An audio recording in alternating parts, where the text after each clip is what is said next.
Good evening. I know it's been a while since we really put a video out, but this year we're just going to show you to start our tomatoes here, and it is very dry. Luckily the tomatoes are in an area we can water, but so keep praying for rain.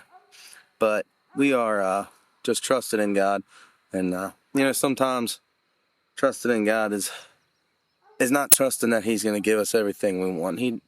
God doesn't exist to serve me.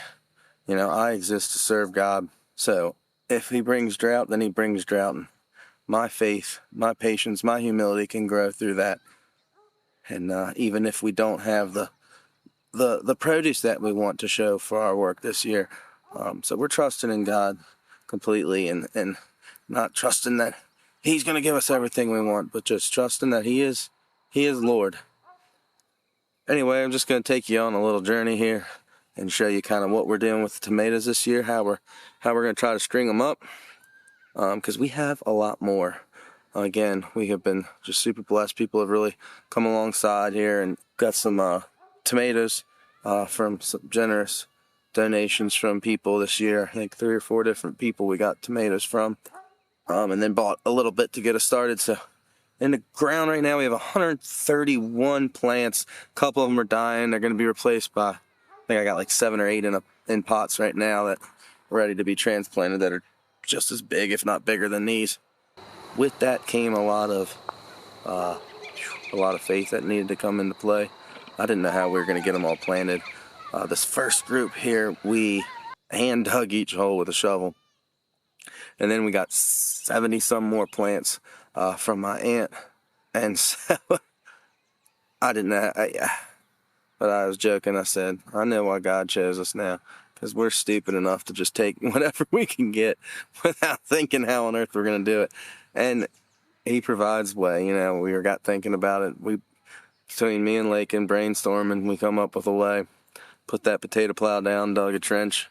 Oh, and they went in so fast. And then we got to come up with ways to string them up. But it's always fun kind of meeting the challenge when you just say, here I am, Lord. We're not always equipped immediately, but we trust in God, and it's cool to see how He works and gets our challenges met. And so yeah, let's just let's take a look what we're doing. We'll show you what we're doing, and hopefully it works. We'll find out at the end of the season, I guess. So let's take a look at how we're managing the tomatoes this year. Last year, one of the first biggest challenges we saw was basically how to get them strung up without breaking the bank. We had a couple people donate some cages, but the cages are just too expensive, and we just can't justify that cost. So we don't sell the produce. It's all donated to local food banks, soup kitchens, whatever. And so we really got to control the input. And so cages were out of the question. And I've seen a lot of other ways to do it. You can find a million ways on YouTube.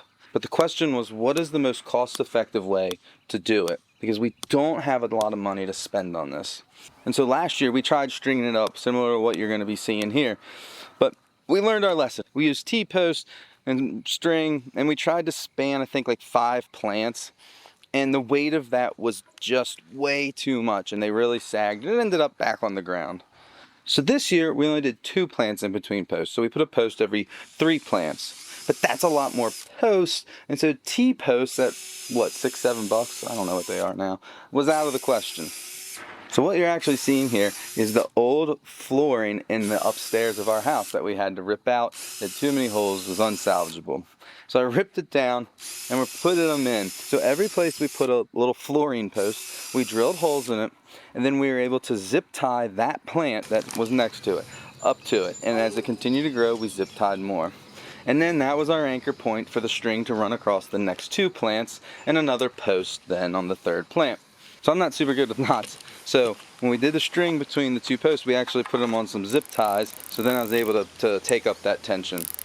And that helps keep the plants up. And then we ran 2 strings down the plants. We found these great little clips. These are really cool clips, just little plastic clips. They grab onto a string, like a regular kind of like kite string thickness. They have little teeth, and they'll grab onto that, and then you hook them around the tomato plant to keep them up. And it's easy to undo them, adjust it, move it up or down as the plant grows. They're really cool. We got them on Amazon. It was really cheap, and those things have worked out great. This is the 2nd year we've used them. I'll put a link to those in the video description if you're interested in that. because we do have an affiliate thing, and that's great if we can get anything from that, and that goes into the local food banks again with the produce that we do make. And so that's one way you can kind of be a part of what we're doing here and really help out this ministry. But now let's jump forward in the future, because the power of recorded film, and see how these tomatoes are doing, what's worked, and hello future me. There were some limitations to kind of the idea we used. String still sagged a little bit, and certain strings did better than others. But over here, this actually kind of worked out pretty well. The string is holding them up. The tomatoes are off the ground. As the plant grew, we were able to take some of the stems here and hook bits over the string, and that really helped keep more of the plant up. But for the most part, it worked out really well. So we're definitely pleased with the way this went, and we'll continue with this in the future. So one additional thing we did try was we did try to plant two rows really close together and run well, not a cattle panel, a hog panel. That's what we had down the line.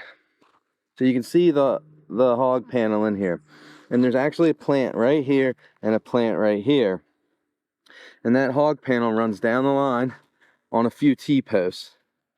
So that turned out to be really cost effective. That was a pretty sweet thing, and we're going to definitely be doing that again next year, probably a little bit more. So yeah, that's kind of a look at the tomatoes this year. We ended up getting some mulch from my father-in-law, and that's really helped keep some of the weeds down. And it's just really kept the area nicer, kept the tomatoes nicer.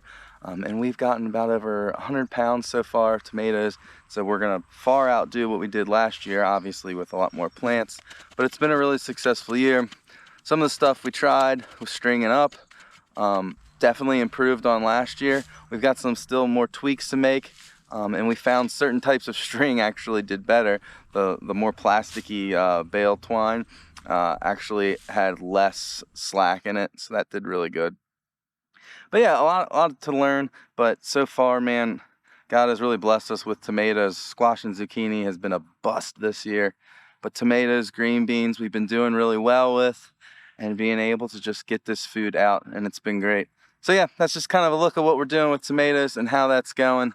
Thanks for checking it out. I'm going to hopefully be trying to make some more videos and just be able to update kind of what it is we're doing around here, and different things we're trying, and just kind of having some fun with it. So hit the subscribe. I think that's still a thing on YouTube, and you can catch future videos. We got a new camera, so hopefully it'll be a little easier and quicker to get some videos out, and just keeping everybody updated on what's going on. So we'll see you guys in a future video.